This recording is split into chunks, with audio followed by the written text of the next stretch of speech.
Hi friends, hello, welcome to our channel. ఈ రోజైతే ఈ మోడల్ బ్లౌజ్ అయితే స్టిచ్ చేశాను. నిన్నటి వీడియోలో కటింగ్ వీడియో అయితే పెట్టాను. ఇప్పుడైతే ఎలా స్టిచ్ చేసుకోవాలో ఇప్పుడైతే చూపిస్తాను. మీకు నా ఛానల్ నచ్చినట్లయితే లైక్ చేయండి, సబ్స్క్రైబ్ చేయండి, నా ఛానల్ని సపోర్ట్ చేయండి. ఈ బ్లౌజ్ నెక్ అయితే ఇలా నేను స్టార్ నెక్ పెడదాం అనుకుంటున్నాను. ఇక్కడ నేను కార్నర్ దగ్గర నుండి 2 ఇంచులకు పైకి అయితే ఒక మార్కింగ్ చేసుకుంటున్నాను. ఆ మార్కింగ్ నుండి 1 ఇంచ్కి అయితే క్రాస్గా ఒక మార్కింగ్ చేసుకుంటున్నాను. ఇలా మార్కింగ్ చేసుకున్న తర్వాత స్కేల్తో ఈ 2 మార్కింగ్లను కలుపుతూ ఒక లైన్ అయితే డ్రా చేసుకోవాలి.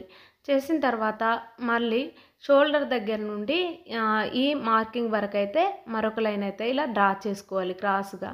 ఇలా డ్రా చేసిన తర్వాత ఇప్పుడైతే నేను కర్వ్ స్కేల్తోని వీడియోలో చూపిస్తున్నట్టుగా ఇలా కర్వ్ స్కేల్తోనైతే లైన్ అయితే డ్రా చేసుకుంటున్నాను. ఎందుకంటే కస్టమర్ అడిగిన నెక్ అయితే ఇలాగే ఉంది కాబట్టి నేను ఇలాగే డ్రా చేసుకుంటున్నాను. ఇలా డ్రా చేసిన తర్వాత ఇప్పుడైతే నెక్కు సరిపడా బకరం పీస్ అయితే తీసుకుంటున్నాను. తీసుకున్న తర్వాత ఇలా డబల్ ఫోల్డింగ్ మీద బకరం పీస్ని అయితే ఇలా పెట్టుకోవాలి. మధ్యలో ఇలా బ్లౌజ్ పీస్ పెట్టుకొని మనకు ఇలా మార్కింగ్ అయితే ఏర్పడుతుంది. ఇక్కడ వీడియోలో చూపిస్తే కనిపిస్తలేదు కానీ మనకు క్లియర్గా ఏర్పడుతుంది. బకరం పీస్ పెట్టుకుంటే ఆ పీస్ పెట్టిన తర్వాత ఇలా మార్కింగ్ అయితే చేసుకోవాలి. నెక్ ఎలా ఉందో అలాగే డ్రా చేసుకోవాలి. డ్రా చేసిన తర్వాత ఈ బకరం పీస్ను ఇంకో సైడ్ తిప్పుకొని మళ్ళీ అలాగే డ్రా చేసుకోవాలి. ఇలా డ్రా చేసిన తర్వాత 1 ఇంచు లేదా 1.5 ఇంచు గ్యాప్తోని మరొక లైన్ అయితే డ్రా చేసుకోవాలి వీడియోలో చూపిస్తున్నట్టుగా. ఇలా డ్రా చేసుకున్న తర్వాత ఇప్పుడైతే మనం ఈ పీస్ని అయితే నిదానంగా కట్ చేసుకుంటే సరిపోతుంది వీడియోలో చూపిస్తున్నట్టుగా.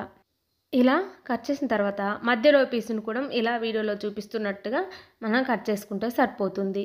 ఇలా కట్ చేసిన తర్వాత నేను ఈ పీస్ని అయితే లైనింగ్ మీద పెట్టి ఐరన్ చేశానండి. ఐరన్ చేసిన తర్వాత ఇలా ఉంటుంది చూడండి. ఇలా ఐరన్ చేసుకున్న తర్వాత ఇప్పుడైతే బ్లౌజ్ మెయిన్ పీస్ అయితే తీసుకొని ఇలా పరుచుకోవాలి. పరిచిన తర్వాత మన లైనింగ్ పీస్ అయితే ఆపోజిట్కు పెట్టుకోవాలండి.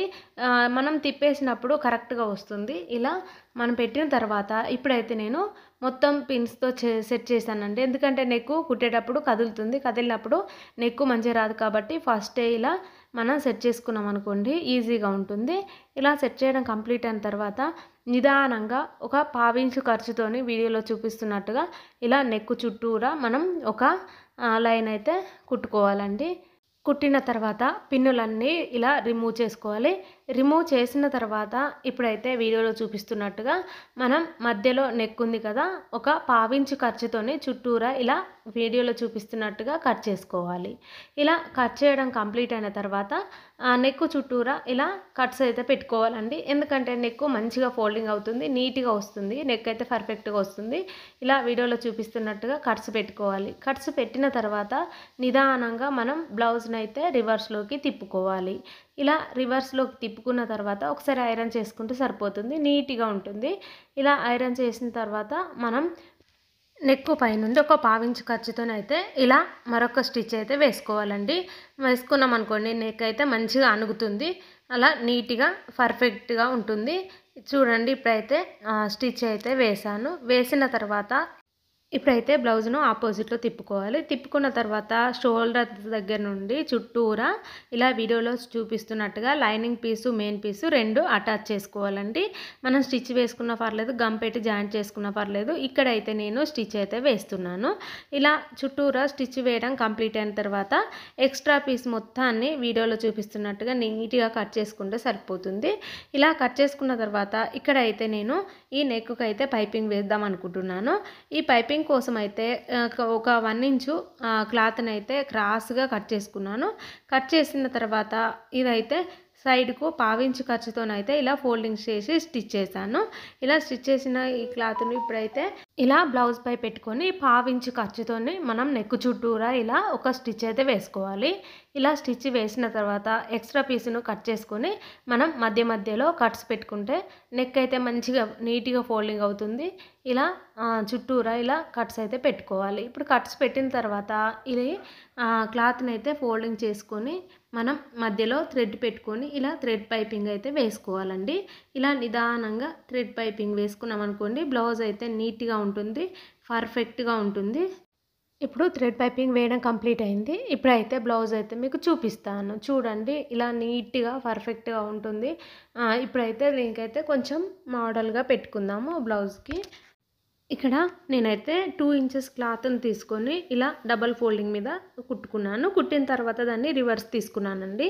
వీడియోలో చూపిస్తున్నట్టుగా మనం ఇలా ఫ్రంట్ సైడ్ ఒకసారి కుచ్చి పెట్టాలి. బ్యాక్ సైడ్ ఒకసారి కుచ్చి పెట్టాలి. చూడండి వీడియోలో చూపిస్తున్నట్టుగా ఇలా మొత్తం ఇలా కుచ్చి పెట్టుకున్న తర్వాత మనకైతే నీట్‌గా ఒక రిబ్బన్ లాగా వస్తుందండి. ఇదైతే మనం కుట్టడం కంప్లీట్ అయిన తర్వాత ఈ పీస్‌ని అయితే బ్లౌజ్ మీద పెట్టి స్టిచ్ చేసుకున్నాం అనుకోండి సూపర్‌గా ఉంటుంది.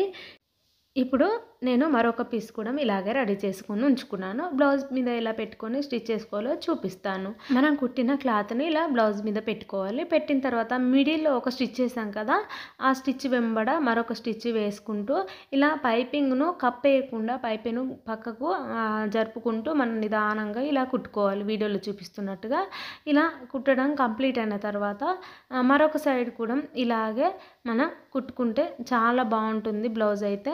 మీరు కూడా ఎప్పుడైనా ఇలా ట్రై చేసి చూడండి. ఇక్కడ కుట్టడం అయితే కంప్లీట్ అయింది. కంప్లీట్ అయిన తర్వాత కస్టమర్ అయితే ఈ బ్లౌజ్కు ఒక బౌ పెట్టమని అడిగారు. ఆ బౌ కోసం అయితే ఇలా క్లాత్ అయితే కట్ చేస్తున్నాను. పొడవుగా 15 ఇంచులు ఉంది. అడ్డుగా క్లాత్ అయితే 6 ఇంచెస్ ఉందండి. ఇలా కట్ చేసుకోవాలి. కట్ చేసుకున్న తర్వాత చుట్టూరా ఒక చిన్న ఫోల్డింగ్ చేసుకొని స్టిచ్ చేసుకోవాలి. స్టిచ్ చేసుకున్న తర్వాత వీడియోలో చూపిస్తున్నట్టుగా అటు సైడ్ ఇటు సైడ్ చిన్న చిన్న కుచ్చులు అయితే పెట్టుకోవాలి. పెట్టిన తర్వాత మధ్యలో థ్రెడ్తోని ఇలా చుట్టుకున్న తర్వాత ఇలా బౌ పెట్టి బ్లౌజ్ పైన స్టిచ్ చేసుకోవాలి. అదంతా ఇక్కడైతే నేను చూపించలేదండి. బౌ మొత్తము స్టిచ్ చేసిన తర్వాత అయితే ఇలాగుంది.